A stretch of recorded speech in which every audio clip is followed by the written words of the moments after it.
If you ever find a doll sitting alone on the side of the road at midnight, keep driving.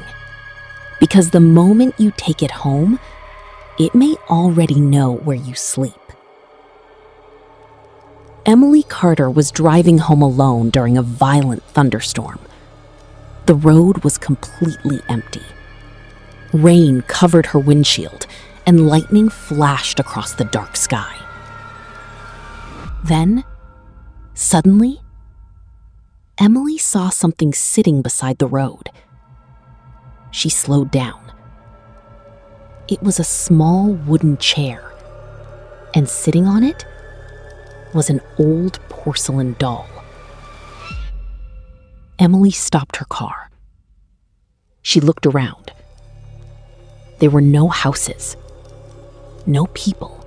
Nothing but the dark forest surrounding the road.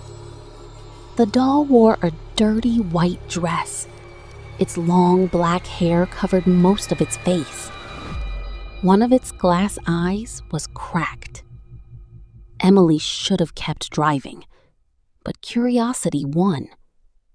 She stepped out of the car and picked it up. The doll was freezing cold. Then Emily heard something. A tiny whisper. "Take me home." Emily immediately dropped the doll. She stepped backward. But when she looked down, the doll was gone. Emily panicked and ran back to her car. Emily screamed and ran out of the bedroom. She called the police. When the officers arrived, they searched the entire house. The closet was empty.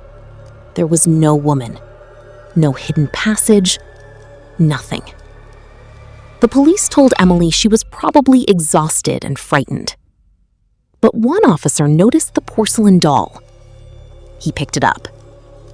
The moment his fingers touched it, his face changed. He immediately dropped it. Emily asked what was wrong. The officer stared at the doll. Then he asked, "Where did you find this?" Emily told him about the road. The officer's face became pale. "You should never have brought it home." Before Emily could ask why, his radio suddenly turned on. Static filled the room. Then a woman's voice came through. "She belongs to me." The officer stepped backward.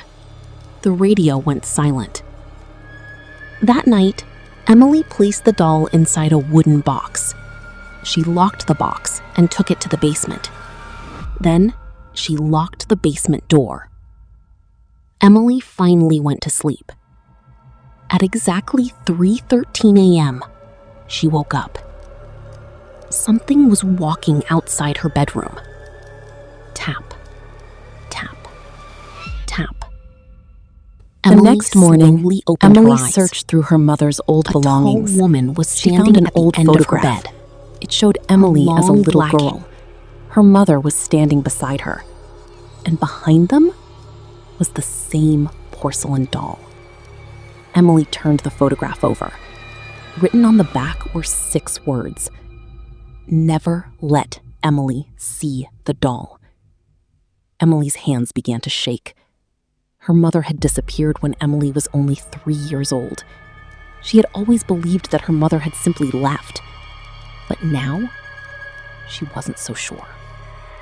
That evening, Emily heard knocking beneath the basement floor. Knock, knock, knock. She called a construction worker.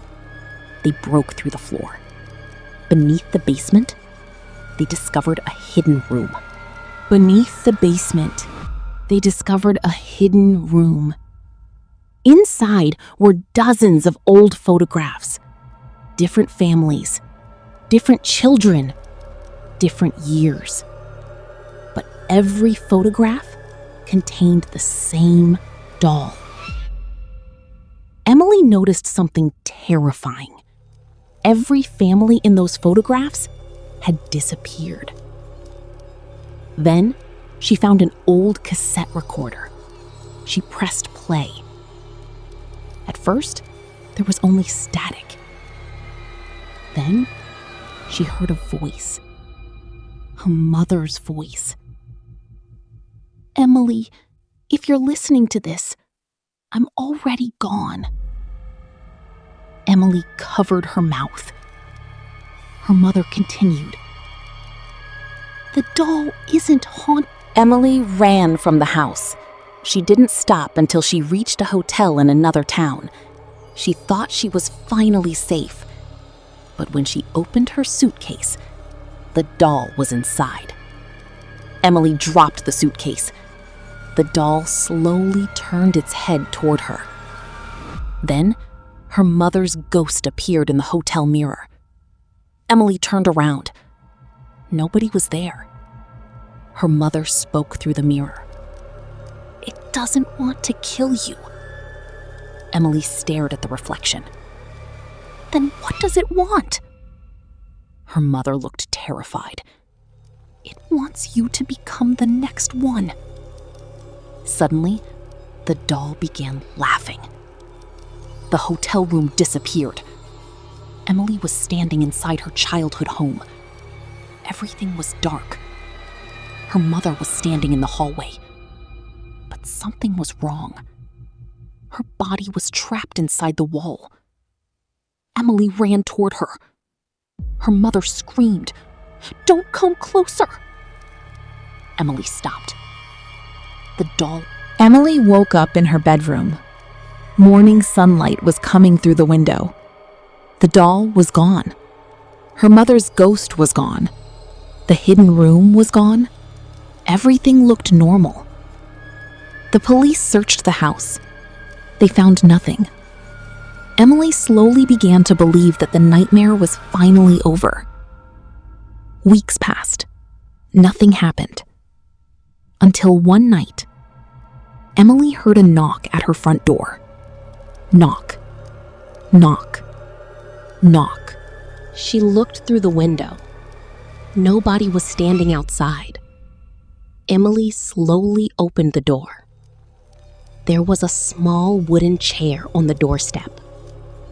And sitting on it was the porcelain doll. Emily stepped backward. Beside the doll was a photograph. She picked it up. The photograph showed a family, a mother, a father, and a little girl. They were standing outside a house. Emily didn't recognize them, but she knew that house.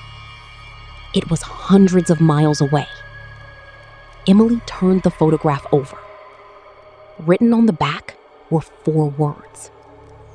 "She's coming tonight." Emily dropped the photograph. She looked down. The doll was gone. Then she heard a child's voice from inside her house. "Emily." She slowly turned around. The doll was standing at the end of the hallway. Then it spoke in her mother's voice. "It's your turn now." The lights went out. Emily screamed.